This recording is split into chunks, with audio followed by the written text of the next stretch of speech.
Oh, there he is. Very, very excited to have him joining me because I'm getting the big scoop. I've just seen it come across the wires. Jay Rosen, your name is out there to take over at CNN. What will you? What do you think? What are you going to change? Good to see you, man. I don't think I'm quite ready for that. But I could take over as their public editor or something like that, which they Yeah, don't have. yeah, they don't. What interesting that they don't have that. Let's. I wanted to start there, just talking about kind of cable news overall and your views on what it is and what maybe it could be, because I know you've got a lot of thoughts about that. Where would you start? Well, it depends on what we're asking. Political journalism. Yeah, it depends on what we're asking of cable news. If what we want is a profit maximizer, then we already know what works on cable news. Right. That's not a mystery. It's outrage. It's partisanship. It's anger 24 hours a day, and the same things that stir people up online. Um, so there's no mystery about that. What gets interesting is when you try to provide something that's different than that. And the, I mean, just CNN, to take the latest focus of this conversation, has been making about $1 billion a year, um, more or less, and is now scheduled to make this year, with some changes, about $750 million. So it's not like it's breaking down as a business. It's not, but the direction of that business is very much in doubt. And in many journalism situations that I um, find myself trying to study these days, this problem of trying to be both sides or trying to be in the middle, or there's many different names for it.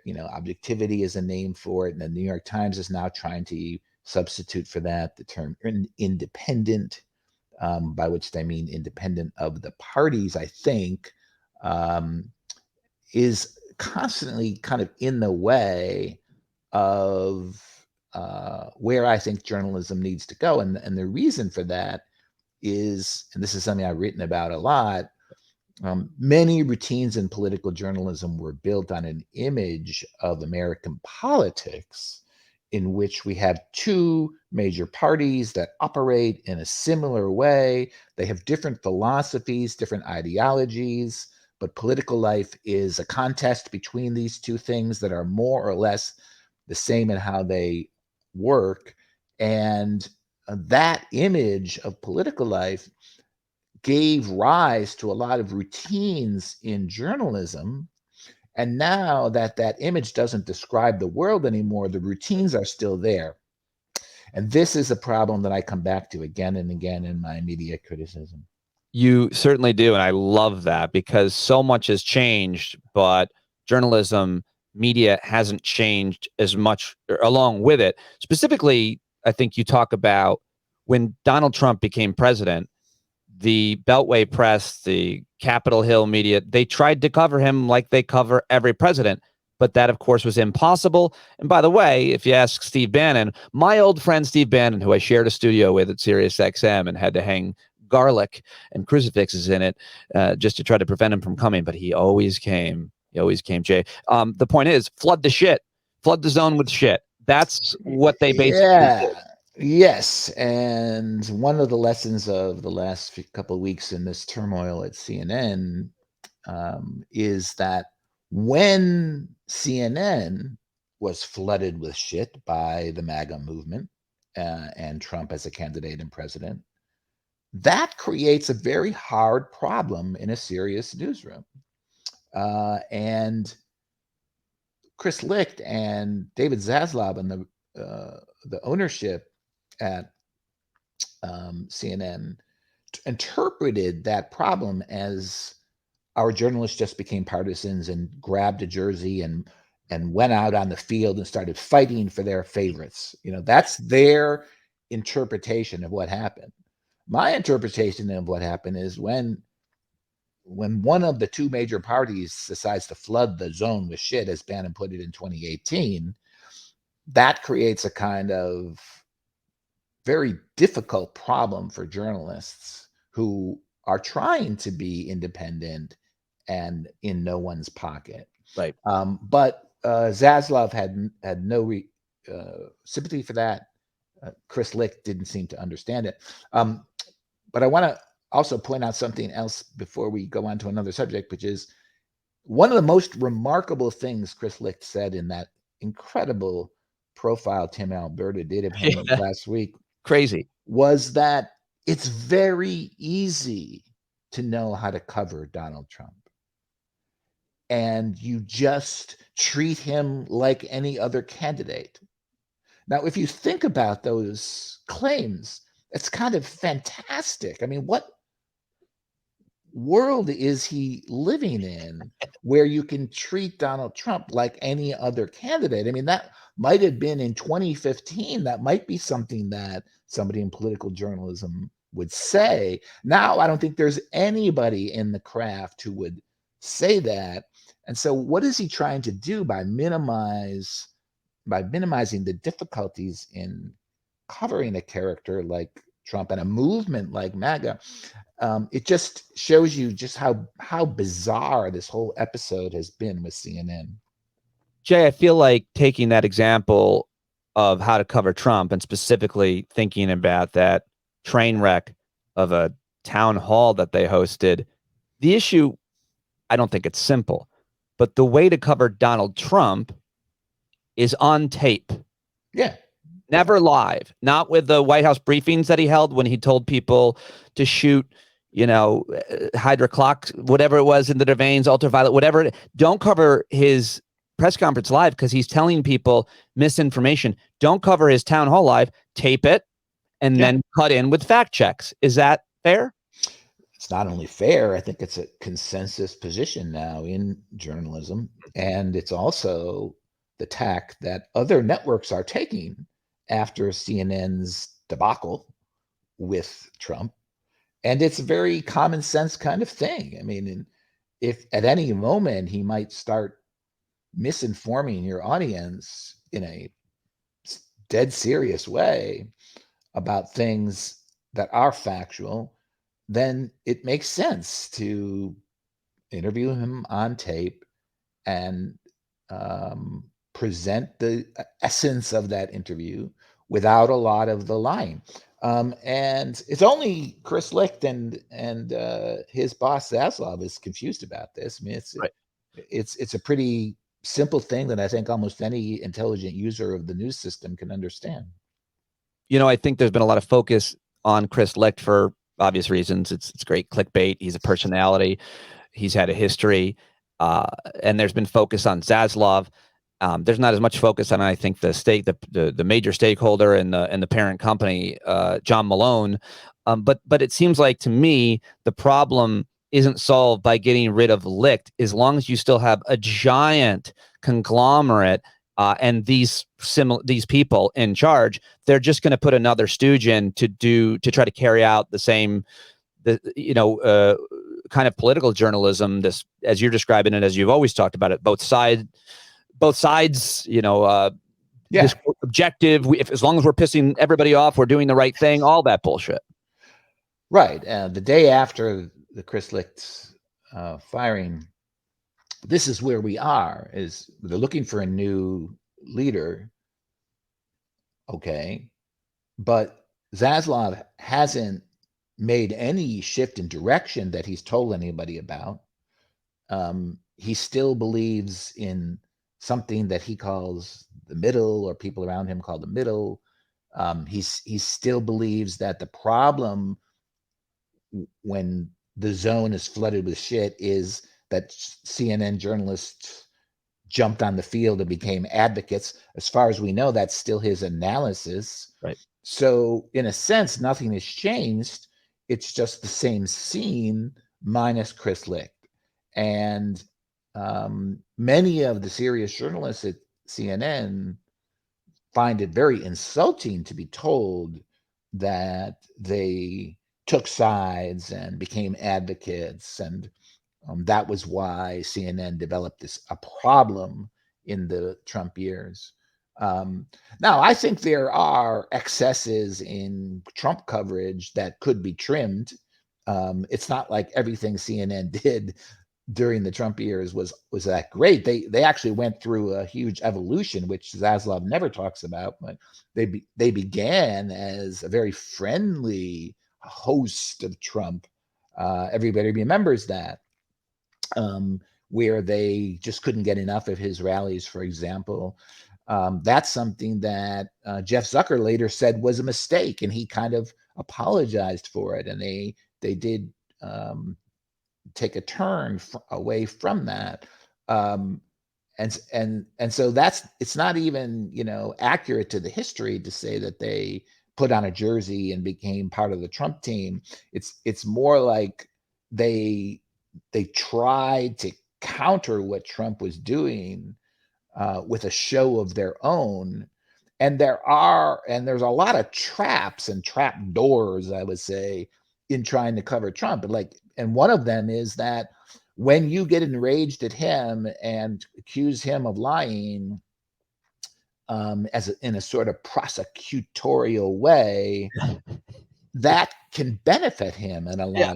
lot of different ways. Oh, hell yeah. Yeah. And it benefits He him with his loves core supporter. Yeah, he loves it. And so that's what I mean by it's a hard problem to know what to do. And I'm not minimizing how difficult that is, but David Zaslav is minimizing it. Yeah. Yeah, I remember when I first saw that occur, I just stopped working at CNN. I worked there for about a year and a half, but I had a good relationship with John King. Oh, yeah. And I always thought he was so painfully objective and, took it all so seriously. Anyway, he was moderating a debate, and it was before Trump was really on the scene, and Newt Gingrich was on the stage. Mhm. And Newt Gingrich attacked John King, Mhm. Mr. Objective, for just the question. And I thought, boom, that's how it's done. That will crush that in terms of getting him attention and getting him support from the people he wants support from, Newt Gingrich, the right. So Trump did that every day. I mean, Yeah. when April Ryan came in, on like day one, he attacked her. He attacked everybody, and it worked for him. It worked Yeah. for him on the debate stage, right? Yeah, absolutely. One of the less known puzzles about that event, the town hall, is that at the same time that CNN was trying to make CNN very welcome again for Donald Trump, and Chris Licht was saying, "Hey, have fun out there," before the event started. At this very moment, in fact, Trump still has a lawsuit for hundreds of millions of dollars against CNN that is pending, right? I mean, it's kind of funny when you think about it, right? Like we should give airtime to this guy who's suing us. It's just sort of like it's just symbolic of how absurd that situation What's was. the lawsuit for? He didn't. Who knows? I mean, Yeah. Trump's always got lawsuits going. He's suing So everybody. it's some sort of fake, He's defamation of some kind.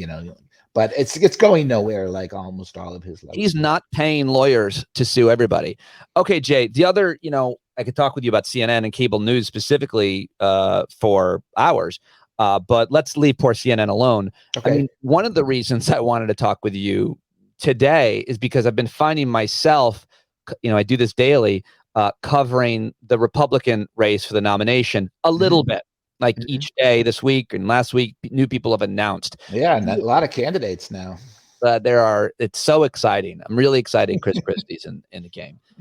But you have been talking about horse race coverage and criticizing it forever. America's the only country who does these campaigns for president, much less senator and others, for 2-3 years sometimes. Yeah. It's huge money makers. It's really fascinating. I myself, I'm conflicted over it. I mentioned that someone's in, I might play a clip and make fun of them. And then I try to move on and not like talk about what lane they're in and analyze it too much, because I don't want to be part of that problem. What do you think about how much we've learned since you started criticizing horse race politics? Well, everyone by now knows what the criticism is of horse race journalism, including the people who still continue to practice it.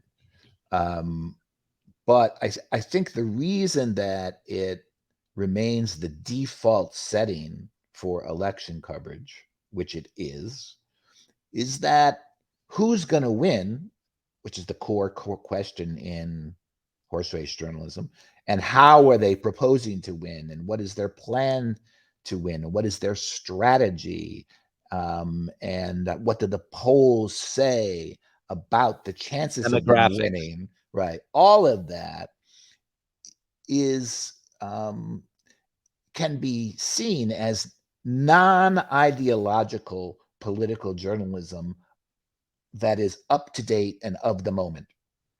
And because the question, who's going to win, is not fundamentally an ideological question, right? So the more time you spend on it, the more free of ideology you feel, because it's kind of an empirical question. Yeah. Now, we could just say, you know what? Let's let the voters decide. And we wouldn't need 2 years of horse race politics to do that. But fundamentally, I think the strength of that model is that it can be done in what appears to be a non-ideological way. It's also a model that's reusable Yeah. every election, right? You don't have to come up with a new approach for the election. You just do what you've always done, right? It's sort of like the Christmas tree decorations.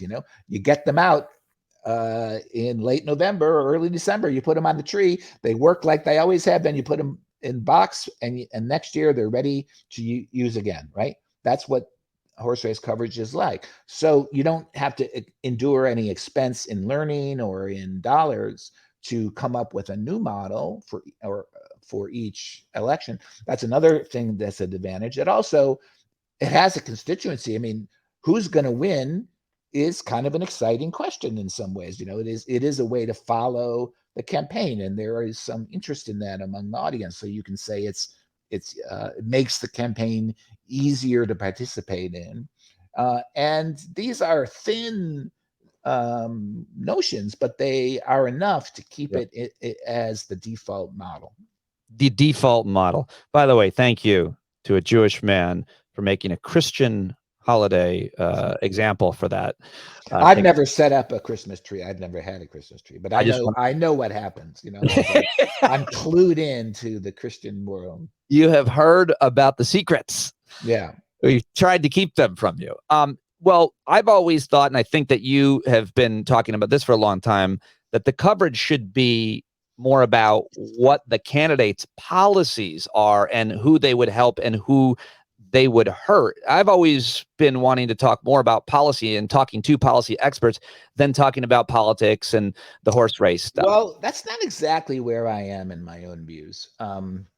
That's usually how it's presented, as either horse race or policy. Okay. And I have a slightly different view from that, which is uh, I think the first thing that journalists covering an election need to do is find out what the voters think, not about which candidate they favor, but what they want the campaign to be about. So I have pressed for a long time, for what's called a citizens agenda model Yep. of campaign coverage.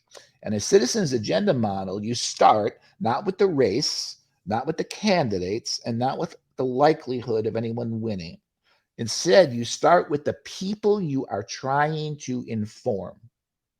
If you work at the Dallas Morning News, that means the people in the Dallas-Fort Worth area who listen to you and read you, right? You start with the people you are trying to inform in your election coverage, and you ask them a simple question. What do you want the candidates to be talking about as they compete for votes? What do you want the candidates to be talking about as they compete for votes? Now, if you can imagine asking that question again and again, not to 10 or 15 people, not to 100 people, but to thousands of people, Yeah. then there are going to begin to emerge some patterns in their answers. And those patterns are really important because those are the priorities the voters have about what they want this campaign to be about. And when you feel like you've heard people well enough, you can fashion what they have told you into a kind of agenda, Right. which is nothing more than a priority list of what we want to see the candidates talk about, right? And that agenda can then begin to guide your coverage so that the horse race is not the default model. And it provides, of course, clues on what to ask the candidates when you have the opportunity to do that. And if during the campaign, what people want the candidates to talk about changes, you can change your own agenda as well. And this is not a new idea. It's not super complicated. It's been in place or in existence since the 1990s. It's a known alternative to the horse race. And if our national media wanted to evolve away from horse race journalism, it would have discovered this other approach waiting for it if it wanted to. I don't think they want to. Anyway, so that's a little bit different than policy. Right. No, I hear you. Do you think that journalists should mostly focus on, those that don't get their voice out there, white rural people in diners? Well, the whole diner coverage, I was actually having an interesting discussion with Benji Sarlin of formerly of NBC and now Yeah, he's good. I like Benji. Semaphore, about this. And he made a really interesting point, which is the diner convention began, or the model is useful to journalists because if you have your own people, your own columnists, your own contributors who are putting out MAGA ideas and claims, right? You begin to get into this legal problem where they have to start saying stuff that's totally bonkers. And we saw from Fox News how dangerous that can be to the news company. If you have in your employ a MAGA person, you are actually risking your own company, right? So that's problematic because you can't have a contributor who's doing that, even though other networks have sort of risked it. It's not a good idea. And so if you want to understand these voters, you can't have a MAGA person really on your staff because they're going to do things that are like really risky for your reputation, right? And so that's how you wind up with interviews with voters in diners, because you're not really at risk if a voter says this and you put it on air, it has some sort of news value. And I thought it was really interesting way to look at it. But over time, of course, this became a kind of a joke with the audience and with critics and even with journalists themselves, the idea of the diner conversation with Trump voters to see if they're still Trump voters. In fact, it became so embarrassing that in Meet the Press once, when the editor of the New York Times was on the program, he actually said, "No more diners. We understand that we've kind of like overdone that." Wow. I never heard of that. I got to find it. My final question to you is just, what do you make of the rise of independent journalism? I don't even know. I'd like to just know what language you use around the Substackers, the Patreons, people like me, specifically. Like, my path was corporate media. For years, I worked at CNN, SiriusXM, MSNBC, the Comedy Central, and now I work out of a shed. And I've never felt like I'm doing better work. I don't take ads. I mean, it's all subscription. At least it has been. I've been able to survive on that. But, my credibility then rises when I answer to the subscriber. But listen, I could be a horrible fascist and be making a lot more money. So there's a lot of concern that I have around this model. And I think that people that are doing bad things are making a lot more money than me as a result of this. So I kind of see it both ways. I feel like I'm doing pretty good work. I'm real proud of it. I follow the lead of people like you and Jarvis and others, and I listen and I try to be as good as I can be. But, I'm a better person than those people, Jay. And I still have my flaws and faults. But I answer to my audience every Thursday night, as a matter of fact, in person for 3 years. How are we doing out here in the wild without editors, without? Well, I've been wrestling with this question for a very long time. In 2006, I wrote a post. It's probably my most well-known thing, called "The People Formerly Known as the Audience." The people formerly known as the audience, which is kind of what you're talking about here. And it was saying, look, the tools of media production have been taken out of the exclusive hands of the media and given to the people formerly known as the audience. Yeah. Right? And I wasn't so much celebrating or critiquing this as just making note of it. This is different. It's great as a pattern than what we've had, right? Because when people can have a blog, it's like their own newspaper. When people can have a podcast, it's like the radio, right? When people have YouTube, it's very much like TV. Yep. And anybody can have it now, and anybody can have it, right? Not only that, but as we've seen, the First Amendment protects their right to have that. It's central to what the First Amendment is about. Right? Protecting an elite of professional journalists is not the core of the First Amendment. Right. They are part of it for sure, like anyone else. But that's the point. It's there for everyone, right? Not just the media. Now, for a while, I was like, wow, this is really cool. This is interesting. I had my own blog starting in 2004. I was participating in this quote unquote revolution. And it is a revolution because if you know your Karl Marx, he defined a revolution as when the means of production change hands. That's a revolution in the way Marx thinks, right? Well, that's exactly what happened with different forms of media, right? The means of production changed hands. So the next time I wrote about this was like 2009 in a post called "Audience Atomization Overcome," where I made a further observation, which is one of the most potent things about the internet is that it allows people of like mind to find each other, and realize how many of them there are. Right, you deal with this all the time, right? And that seemed to me to be a pretty wonderful thing. So if I have a rare but still common enough disease, a medical condition, I don't have to just rely on what my doctor tells me. If I go online, I'll be able to find support groups of people who've been dealing with this medical condition for a long time. And that's amazing, right? Yep. Because it costs me nothing. And it's a great thing to add to the authority of the doctor, the knowledge that people have collected themselves. So that's the way I was thinking of this fact that the internet allows people of common mind to locate each other. And what I was not quite seeing was there's a dark side to that, a really dark side. Yeah, I mean, because I can find there is no white supremacists on my street or in my neighborhood, but I can find them all through my computer.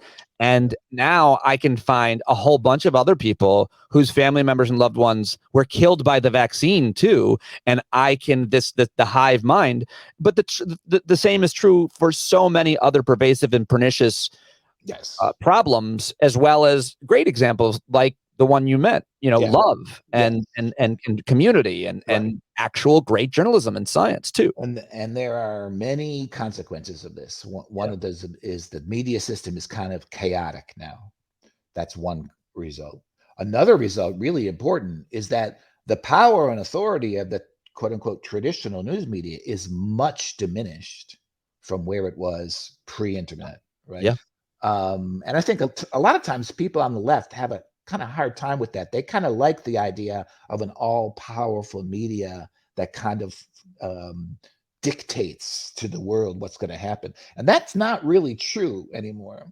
In fact, conservative media has succeeded in creating an alternative universe, so that in a lot of ways, the candidates, for example, don't have to deal with the traditional media at all, right? Right. Yeah, that's such an important point. I've seen it over and over. Most Republicans will not go on with CNN, talk to a New York Times reporter or anyone else, because they're going to ask decent, objective, hard questions that they don't want to answer. So they go on with any number of that, with way more viewers getting to their voters, their audience on Newsmax or whatever it might be. Podcast, YouTube. Yeah, for sure. Right. Yeah. So the media world has changed a lot in that sense, and where a shorthand for it would be, there are no gatekeepers now, or the gatekeepers don't have the same power that they once did. Right. On the positive side, it allows for many more voices to gain audiences, which you're participating in, not just in podcasting, but YouTube especially is super effective for this. But there are other forums as well. And so the media world is just very, very different from when it was at sort of the peak influence of the mass, which is something Jeff Jarvis talks about a lot when he's on shows like yours. And what we haven't figured out yet is, in that more chaotic, more democratized, more unpredictable media environment, is the idea of an informed public. Is that still practical? Does that actually describe anything? I did my dissertation on the notion of a public as the thing on the receiving end of the press. That's what I did my PhD research on. Me too. And I don't know if the public, or the informed public, is actually a useful thing to think with anymore. I'm not sure, because there are so many different publics for one. Right, because as long as RFK Jr. is informing them, maybe it's not great. Yeah, and there's different worlds of fact, and there's flooding the zone, and anyway, these are the kinds of things that I struggle with, and I spend most of my day thinking about while I'm following the news and criticizing. Well, I am so glad that you spent some part of your day thinking about them with me. I'm real grateful to see you again, Jay, and have you join me. You're truly an American treasure, and I appreciate and respect. I often think of what you would think of what I'm doing and wanting your approval. So it matters a lot to me that you're still out there doing it, and I appreciate you joining me very much. Thanks for the invite, Pete. Good luck. And stop. Thank you very much. That was great. Hopefully it wasn't too painful for you. It was easy, but I got to run because I do have another. Sorry for going over my time. I can click on you, right? Yeah, you could just hit leave studio and you're out. Okay, thank you. Thanks so much, Jay. Bye-bye.